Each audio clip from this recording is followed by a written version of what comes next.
Namaste devotees. Today it is Shashti. Shashti is the day to worship Lord Kartikeya, who is also called as Subramanya.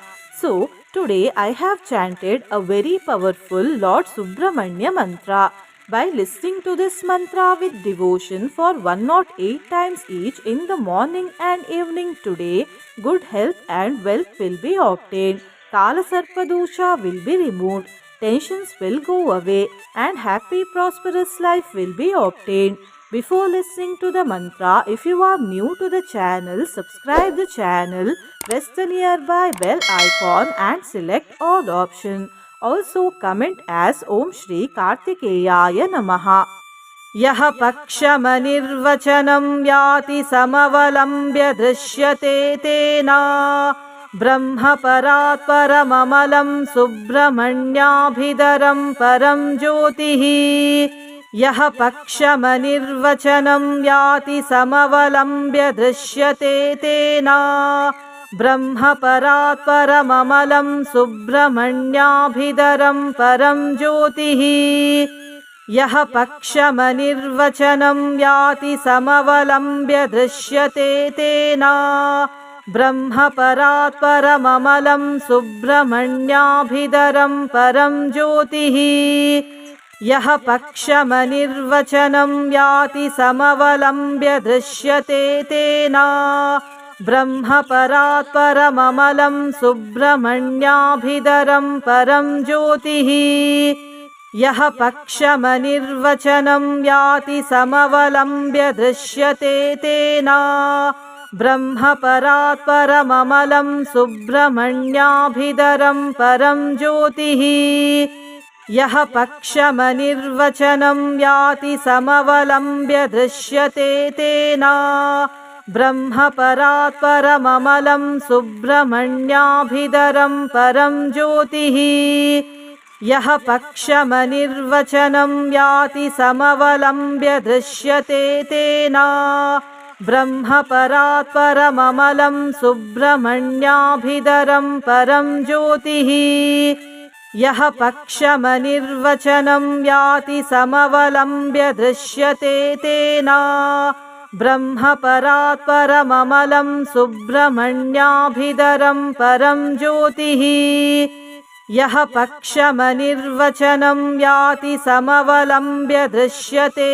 तेना ब्रह्मपरात् परममलं सुब्रह्मण्याभिधरं परं ज्योतिः यः पक्षमनिर्वचनं याति समवलम्ब्य दृश्यते तेना ब्रह्मपरात् परममलं सुब्रह्मण्याभिधरं परं ज्योतिः यः पक्षमनिर्वचनं याति समवलम्ब्य दृश्यते तेना ब्रह्मपरात् परममलं सुब्रह्मण्याभिधरं परं ज्योतिः यः पक्षमनिर्वचनं याति समवलम्ब्य दृश्यते तेना ब्रह्मपरात् परममलं सुब्रह्मण्याभिधरं परं ज्योतिः यः पक्षमनिर्वचनं याति समवलम्ब्य दृश्यते तेना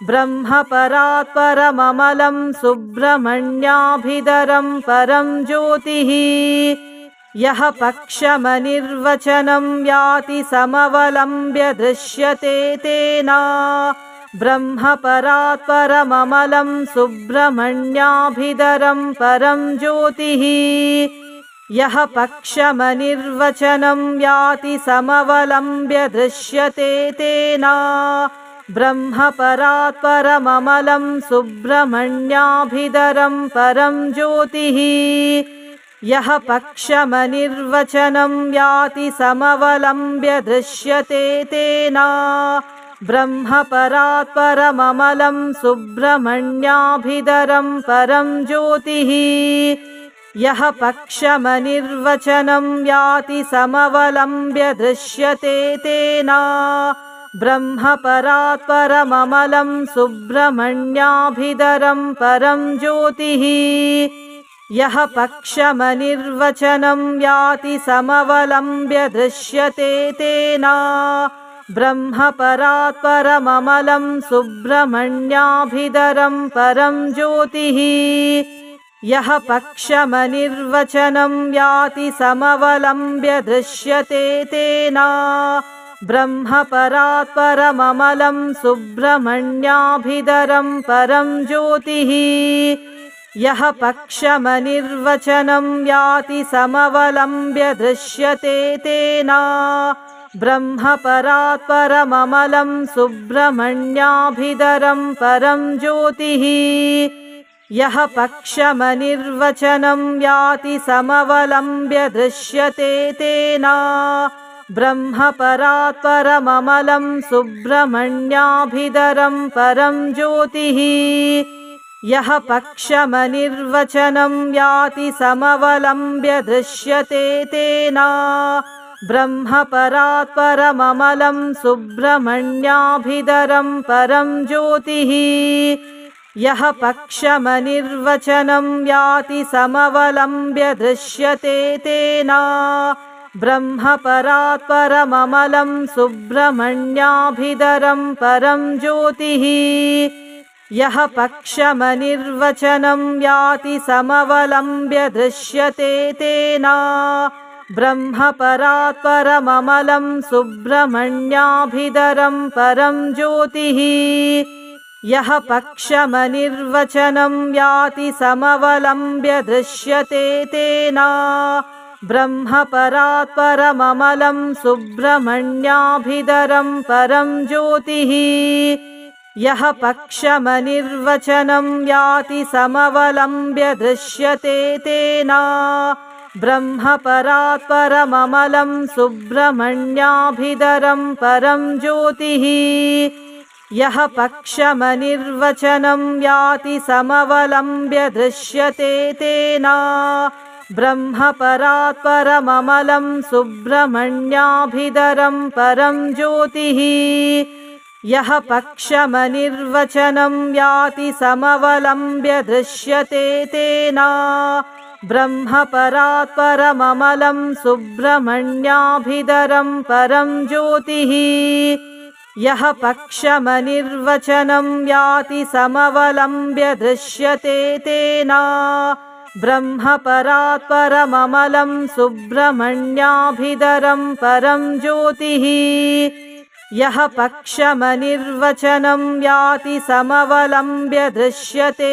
तेन ब्रह्मपरात् परममलं सुब्रह्मण्याभिधरं परं ज्योतिः यः पक्षमनिर्वचनं याति समवलम्ब्य दृश्यते तेन ब्रह्मपरात् परममलं सुब्रह्मण्याभिधरं परं ज्योतिः यः पक्षमनिर्वचनं याति समवलम्ब्य दृश्यते तेन ब्रह्मपरात् परममलं सुब्रह्मण्याभिधरं परं ज्योतिः यः पक्षमनिर्वचनं याति समवलम्ब्य दृश्यते तेन ब्रह्मपरात् परममलं सुब्रह्मण्याभिधरं परं ज्योतिः यः पक्षमनिर्वचनं याति समवलम्ब्य दृश्यते तेन ब्रह्मपरात् परममलं सुब्रह्मण्याभिधरं परं ज्योतिः यः पक्षमनिर्वचनं याति समवलम्ब्य दृश्यते तेन ब्रह्मपरात् परममलं सुब्रह्मण्याभिधरं परं ज्योतिः यः पक्षमनिर्वचनं याति समवलम्ब्य दृश्यते तेन ब्रह्मपरात् परममलं सुब्रह्मण्याभिधरं परं ज्योतिः यः पक्षमनिर्वचनं याति समवलम्ब्य दृश्यते तेन ब्रह्मपरात् परममलं सुब्रह्मण्याभिधरं परं ज्योतिः यः पक्षमनिर्वचनं याति समवलम्ब्य दृश्यते तेन ब्रह्मपरात् परममलं सुब्रह्मण्याभिधरं परं ज्योतिः यः पक्षमनिर्वचनं याति समवलम्ब्य दृश्यते तेन ब्रह्मपरात् परममलं सुब्रह्मण्याभिधरं परं ज्योतिः। यः पक्षमनिर्वचनं याति समवलम्ब्य दृश्यते तेन ब्रह्मपरात् परममलं सुब्रह्मण्याभिधरं परं ज्योतिः। यः पक्षमनिर्वचनं याति समवलम्ब्य दृश्यते तेन ब्रह्मपरात् परममलं सुब्रह्मण्याभिधरं परं ज्योतिः। यः पक्षमनिर्वचनं याति समवलम्ब्य दृश्यते तेन ब्रह्मपरात् परममलं सुब्रह्मण्याभिधरं परं ज्योतिः। यः पक्षमनिर्वचनं याति समवलम्ब्य दृश्यते तेन ब्रह्मपरात् परममलं सुब्रह्मण्याभिधरं परं ज्योतिः। यः पक्षमनिर्वचनं याति समवलम्ब्य दृश्यते तेन ब्रह्मपरात् परममलं सुब्रह्मण्याभिधरं परं ज्योतिः। यः पक्षमनिर्वचनं याति समवलम्ब्य दृश्यते तेन ब्रह्मपरात् परममलं सुब्रह्मण्याभिधरं परं ज्योतिः। यः पक्षमनिर्वचनं याति समवलम्ब्य दृश्यते तेन ब्रह्मपरात् परममलं सुब्रह्मण्याभिधरं परं ज्योतिः। यः पक्षमनिर्वचनं याति समवलम्ब्य दृश्यते तेन ब्रह्मपरात् परममलं सुब्रह्मण्याभिधरं परं ज्योतिः। यः पक्षमनिर्वचनं याति समवलम्ब्य दृश्यते तेन ब्रह्मपरात् परममलं सुब्रह्मण्याभिधरं परं ज्योतिः। यः पक्षमनिर्वचनं याति समवलम्ब्य दृश्यते तेन ब्रह्मपरात् परममलं सुब्रह्मण्याभिधरं परं ज्योतिः। यः पक्षमनिर्वचनं याति समवलम्ब्य दृश्यते तेन ब्रह्मपरात् परममलं सुब्रह्मण्याभिधरं परं ज्योतिः। यः पक्षमनिर्वचनं याति समवलम्ब्य दृश्यते तेन ब्रह्मपरात् परममलं सुब्रह्मण्याभिधरं परं ज्योतिः। यः पक्षमनिर्वचनं याति समवलम्ब्य दृश्यते तेन ब्रह्मपरात् परममलं सुब्रह्मण्याभिधरं परं ज्योतिः। यः पक्षमनिर्वचनं याति समवलम्ब्य दृश्यते तेन ब्रह्मपरात् परममलं सुब्रह्मण्याभिधरं परं ज्योतिः। यः पक्षमनिर्वचनं याति समवलम्ब्य दृश्यते तेन ब्रह्मपरात् परममलं सुब्रह्मण्याभिधरं परं ज्योतिः। यः पक्षमनिर्वचनं याति समवलम्ब्य दृश्यते तेन ब्रह्मपरात् परममलं सुब्रह्मण्याभिधरं परं ज्योतिः।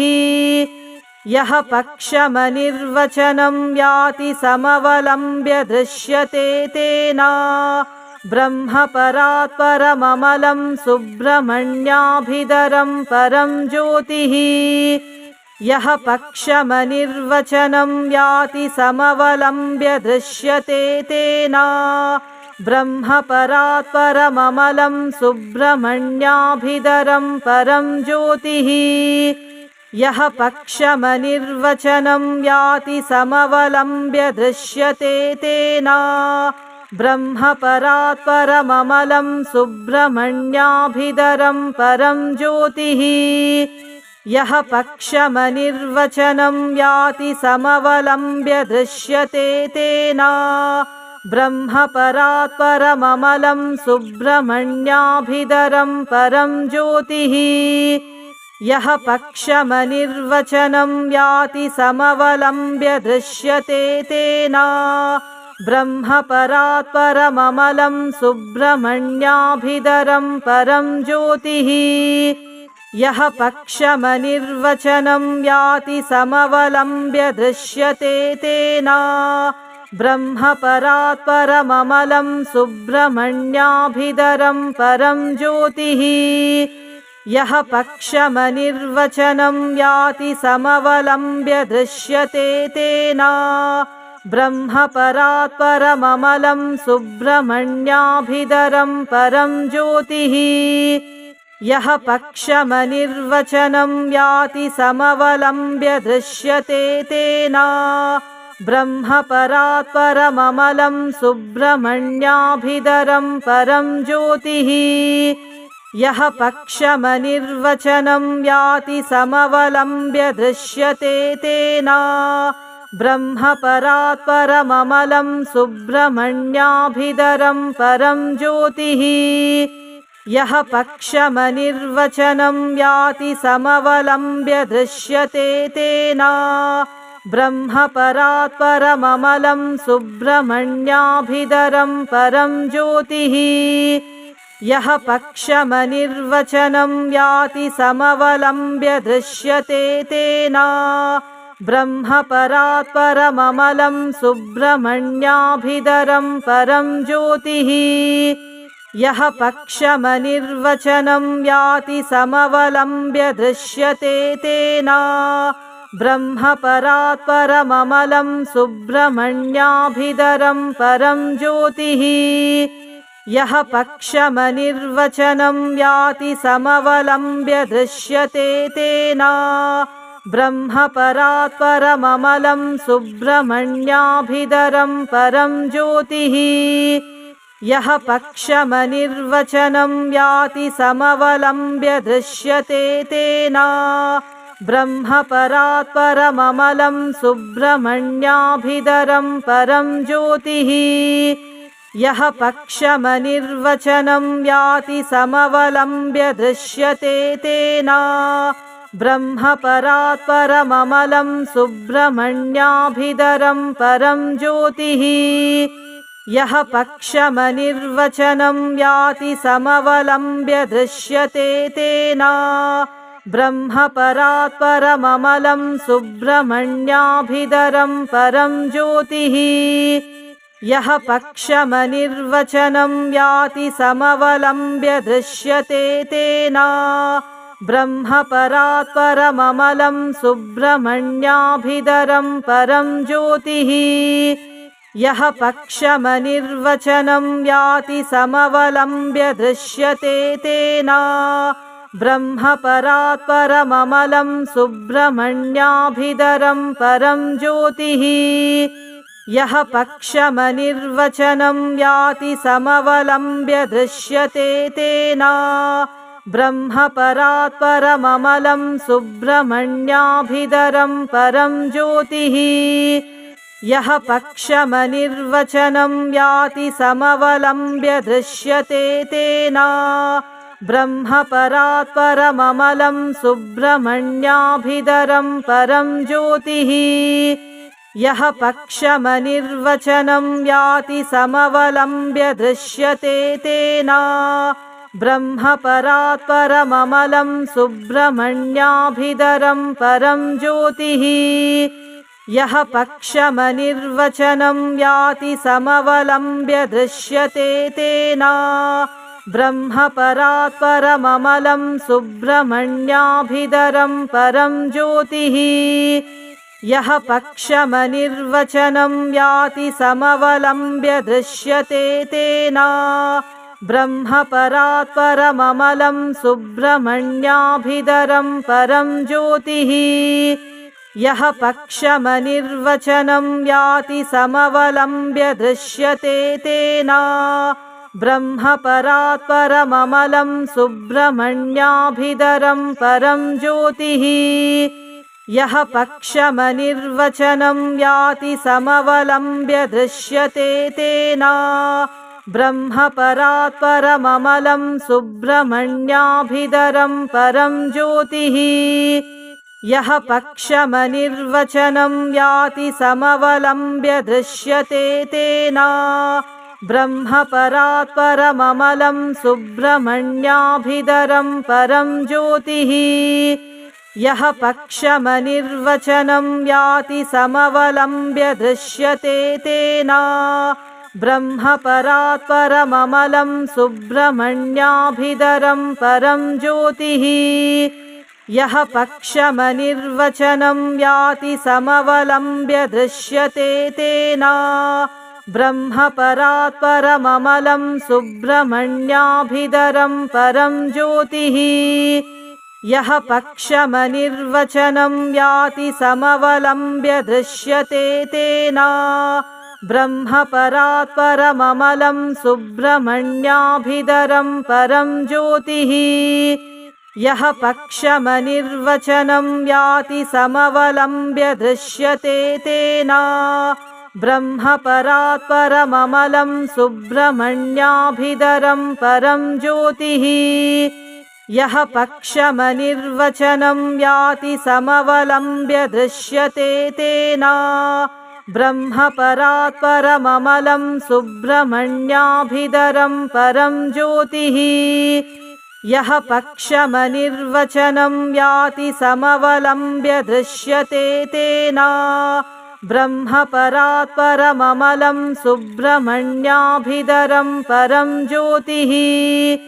यः पक्षमनिर्वचनं याति समवलम्ब्य दृश्यते तेन ब्रह्मपरात् परममलं सुब्रह्मण्याभिधरं परं ज्योतिः। यः पक्षमनिर्वचनं याति समवलम्ब्य दृश्यते तेन ब्रह्मपरात् परममलं सुब्रह्मण्याभिधरं परं ज्योतिः। यः पक्षमनिर्वचनं याति समवलम्ब्य दृश्यते तेन ब्रह्मपरात् परममलं सुब्रह्मण्याभिधरं परं ज्योतिः। यः पक्षमनिर्वचनं याति समवलम्ब्य दृश्यते तेन ब्रह्मपरात् परममलं सुब्रह्मण्याभिधरं परं ज्योतिः। यः पक्षमनिर्वचनं याति समवलम्ब्य दृश्यते तेन ब्रह्मपरात् परममलं सुब्रह्मण्याभिधरं परं ज्योतिः।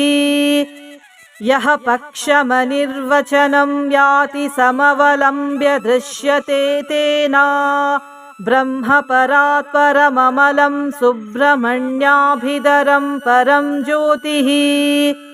यः पक्षमनिर्वचनं याति समवलम्ब्य दृश्यते तेन ब्रह्मपरात् परममलं सुब्रह्मण्याभिधरं परं ज्योतिः। यः पक्षमनिर्वचनं याति समवलम्ब्य दृश्यते तेन ब्रह्मपरात् परममलं सुब्रह्मण्याभिधरं परं ज्योतिः। यः पक्षमनिर्वचनं याति समवलम्ब्य दृश्यते तेन ब्रह्मपरात् परममलं सुब्रह्मण्याभिधरं परं ज्योतिः। यः पक्षमनिर्वचनं याति समवलम्ब्य दृश्यते तेन ब्रह्मपरात् परममलं सुब्रह्मण्याभिधरं परं ज्योतिः। यः पक्षमनिर्वचनं याति समवलम्ब्य दृश्यते तेन ब्रह्मपरात् परममलं सुब्रह्मण्याभिधरं परं ज्योतिः। यः पक्षमनिर्वचनं याति समवलम्ब्य दृश्यते तेन ब्रह्मपरात् परममलं सुब्रह्मण्याभिधरं परं ज्योतिः। यः पक्षमनिर्वचनं याति समवलम्ब्य दृश्यते तेन ब्रह्मपरात् परममलं सुब्रह्मण्याभिधरं परं ज्योतिः यः पक्षमनिर्वचनं याति समवलम्ब्य दृश्यते तेन ब्रह्मपरात् परममलं सुब्रह्मण्याभिधरं परं ज्योतिः यः पक्षमनिर्वचनं याति समवलम्ब्य दृश्यते तेन ब्रह्मपरात् परममलं सुब्रह्मण्याभिधरं परं ज्योतिः यः पक्षमनिर्वचनं याति समवलम्ब्य दृश्यते तेन ब्रह्मपरात् परममलं सुब्रह्मण्याभिधरं परं ज्योतिः यः